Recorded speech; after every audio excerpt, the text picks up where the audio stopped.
पवनपुर नाम के गांव में कई सालों से भगवान शिव का एक मंदिर था। यह गांव वाले नहीं जानते थे क्योंकि वह मंदिर जमीन के बहुत अंदर था। जमीन में एक बहुत बड़ा सुरंग था। उसी सुरंग के अंदर भगवान शिव का मंदिर था। सुरंग गांव की ऐसी जगह पर था जहां लोग कम ही जाया करते थे। उस मंदिर में एक सफेद नागिन रहती थी जिसका नाम बानी था। बानी दिल की बहुत ही अच्छी थी। उसने आज तक किसी को तकलीफ नहीं पहुंचाई थी। वह उस मंदिर में रहती थी और नागमणि की रक्षा किया करती थी। बानी उस मंदिर में अपने माता पिता के साथ रहा करती थी, लेकिन किसी वजह से अब वह अकेली पड़ गई थी। गांव वाले उस सुरंग के पास आने से डरते थे और बच्चों को वहां ना जाने की सलाह देते थे। उन्हें डर था कि कोई उस सुरंग में गिर ना जाए। बानी कभी किसी व्यक्ति को डराया नहीं करती थी। वह बहुत ही शांत स्वभाव की थी। जब तक उसे कोई कुछ नहीं करता था तब तक वो शांति से उसी मंदिर में बैठी रहती थी। पवनपुर गांव के ठीक पास वाले गांव के जंगल में एक काली नागिन रहती थी जिसका नाम मोना था। मोना बहुत ही खतरनाक नागिन थी। अगर जंगल के आसपास भी कोई व्यक्ति आ जाया करता था तो वो उसे जिंदा नहीं छोड़ती थी। उसे इंसान नहीं पसंद थे। वह हर वक्त लोगों को परेशान किया करती थी। मोना बहुत समय से नागमणि की खोज कर रही थी। वह नागमणि हासिल करना चाहती थी और बहुत ही शक्तिशाली नागिन बनना चाहती थी। मोना ने अपनी खोज जारी रखी हुई थी। बानी के गांव वालों ने सोचा कि अच्छा होगा अगर वह सुरंग बंद करवा दे। उन लोगों ने सोचा अगर वह सुरंग को बंद करवा देंगे तो कोई उस सुरंग में गिरेगा नहीं। जब बानी को यह बात पता चली तो वो बहुत ही डर गई। हाँ, हे भगवान, ये गांव वाले इतने सालों बाद ऐसा कुछ क्यों सोच रहे हैं? ऐसे तो हम यहीं बंद होकर रह जाएंगे और आपको छोड़कर मैं यहाँ से जा भी नहीं सकती। अब मैं क्या करूं? हाँ। मोना नागमणि की तलाश करते करते उस सुरंग तक आ पहुंची। उसे ऐसा आभास हो गया था कि जरूर नागमणि यहीं कहीं आसपास में ही है। मोना सुरंग के अंदर आ गई। जब मोना ने भगवान शिव के मंदिर को वहां देखा तब वो आश्चर्य में पड़ गई। यहाँ भगवान शिव का मंदिर है, ऐसा तो मैंने कभी सोचा भी नहीं था। वैसे छोड़ो इन सब बातों को। नागमणि ढूंढ लेती हूँ पहले।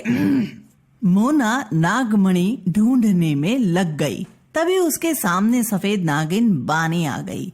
बानी को देख मोना डर गई। तुम कौन हो और यहाँ क्या कर रही हो? हाँ, ये सवाल तो मुझे तुमसे पूछना चाहिए क्योंकि मैं तो कई सालों से यही रह रही हूँ इसी मंदिर में और नागमणि की रक्षा कर रही हूँ। अच्छा, तो तुम नागमणि की रक्षा करने के लिए यहाँ रहती हो? ठीक है, तुम नागमणि की रक्षा करो। मैं तो यूं ही यहाँ आई थी। मैं पास वाले गांव के जंगल में रहती हूँ।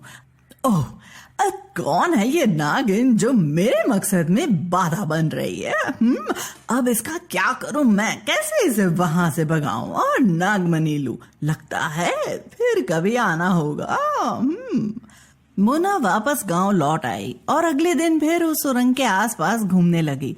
तभी बानी सुरंग से बाहर आई। उसने जब मोना को फिर से वहां देखा तब वो समझ गई जरूर कोई बात है जिस वजह से यह बार बार यहाँ आ रही है। हाँ, क्या बात है? तुम फिर से यहाँ आई हो? कोई बात है तो तुम मुझे बता सकती हो? नहीं, मैं बस ये देखने आई थी कि क्या तुम्हें मदद की जरूरत है। अगर तुम चाहो तो मैं भी तुम्हारी मदद कर सकती हूँ नागमणि की रक्षा करने में। हाँ, क्यों नहीं, जरूर। वैसे भी यह तो हमारा फर्ज है कि हम नागमणि की रक्षा करें। अगर तुम भी यह करना चाहती हो तो तुम भी मेरे साथ मंदिर में रह सकती हो। मोना बानी के साथ मंदिर में रहने लगी। मोना सोचे यही सही रहेगा, अगर मैं यहाँ इसके साथ रहूंगी तो मुझे पता चल जाएगा कि कब ये यहाँ से बाहर जाती है। जब ये बाहर चली जाएगी तब मैं नागमणि चुरा लूंगी। मोना और बानी में बातें होने लगी। मोना हर बात में इंसानों को कष्ट पहुंचाने की बात ही बोला करती थी। तब बानी उसे समझाया करती थी कि यह सही नहीं है, हमें ऐसा नहीं सोचना चाहिए। मोना बहुत जिद्दी थी, वह बानी की बात नहीं सुनती थी। तभी बातों बातों में बानी ने मोना को यह बात भी बता दी जो गांव वाले सोच रहे थे। अच्छा, तो ये सभी इस सुरंग को बंद करवाना चाहते हैं। नहीं नहीं, ऐसा नहीं हो सकता, मैं ऐसा होने ही नहीं दूंगी। तुम देखना, जब यह आएंगे तब मैं कैसे इन्हें सबक सिखाती हूँ। कुछ दिनों तक साथ रहने के बाद मोना और बानी में बहुत अच्छी दोस्ती हो गई। अब मोना बानी की कुछ कुछ बातें सुनने और समझने लगी थी। मोना को अभी तक एक भी ऐसा मौका नहीं मिल पाया जिस समय वो नागमणि चुरा सके। अभी भी वह मौके का इंतजार ही कर रही थी। एक दिन बानी और मोना को कुछ लोगों की बात करने की आवाजें आने लगी। वह सुरंग ढकने की बात कर रहे थे और योजना बना रहे थे। मोना यह सुनकर बहुत गुस्से में आ गई और बोली, मैं इन्हें नहीं छोड़ूंगी। ये लोग खुद को समझते क्या है। अभी जाकर सबको डस लेती हूँ, फिर देखती हूँ क्या करते हैं ये लोग। हाँ, नहीं नहीं, ऐसा मत करो। इतने लोगों की जान लेकर हमें क्या मिलेगा। ठीक है, लेकिन मैं ऐसे चुपचाप बैठी नहीं रह सकती। रुको तुम, देखो अब मैं क्या करती हूँ। मोना काली नागिन के रूप में सुरंग से बाहर आई और जोर से चिल्लाते हुए उन लोगों से बोली, चले जाओ यहाँ से, अभी के अभी यहाँ से चले जाओ, वरना कोई नहीं बचेगा। मैं सबको मार डालूंगी। काली नागिन को देख सभी डर गए और तेजी से वहां से भाग गए। मोना अंदर आई और बानी से बोली, देखा तुमने, मैंने कैसे सभी को भगा दिया। अब देखना वह सभी यहाँ कभी नहीं आने वाले। हाँ हाँ, ये तो मैंने देखा, और तुमने किसी की जान भी नहीं ली। ये बात मुझे बहुत अच्छी लगी। मोना जिस काम को करने यहाँ आई थी वह अभी भी पूरा नहीं हुआ था। नागमणि अभी भी सुरक्षित थी।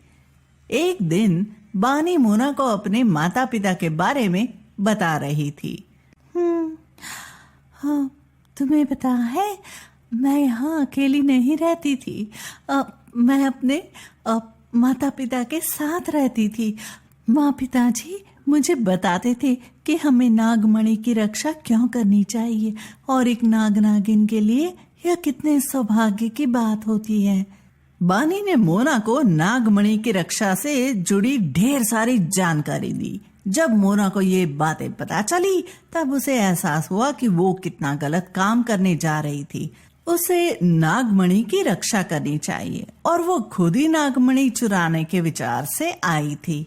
बानी की बातें सुन मोना समझ गई थी कि वो कितनी बड़ी गलती करने से बच गई। बानी, तुमने तो बहुत ही अच्छी अच्छी बातें मुझे बताई। अब से मैं हमेशा के लिए तुम्हारे साथ यहीं रहूंगी और नागमणि की रक्षा करूंगी। वैसे ये बताओ, तुम्हारे माता पिता का नाम क्या था? मेरी माँ का नाम श्रेष्ठ नागिन था और पिताजी का नाम उत्तम नाग था। क्या? ये तो मेरे माता पिता का नाम था। मोना और बानी को पता चला कि वो दोनों सगी बहनें हैं। बानी ने मोना को बताया कि माँ पिताजी किसी काम के सिलसिले में साथ इस सुरंग से बाहर गए थे और तब से वह वापस नहीं आए। वह दोनों इस सुरंग से बहुत दूर चले गए थे और उन्हें रास्ता नहीं मिल रहा था। उन लोगों ने मुझसे भी जिक्र किया था कि मेरी कोई बहन है। मुझे नहीं पता था कि वो तुम ही हो। मैं तो अभी इसी तरह घूमते घूमते नागमणि की तलाश में पास वाले गांव तक आ पहुंची थी और फिर तुम्हारे पास कई जानवरों ने मुझ पर अचानक हमला कर दिया था, इसलिए मुझे बचाते बचाते माँ पिताजी ने अपनी जान गंवा दी। तब से मैं भी अकेली ही थी। मोना ने सारी सच्चाई बानी को बता दी कि वो किस वजह से यहाँ आई थी। बानी ने मोना को माफ कर दिया और अब दोनों साथ में उसी मंदिर में रहने लगे और नागमणि की रक्षा करने लगे।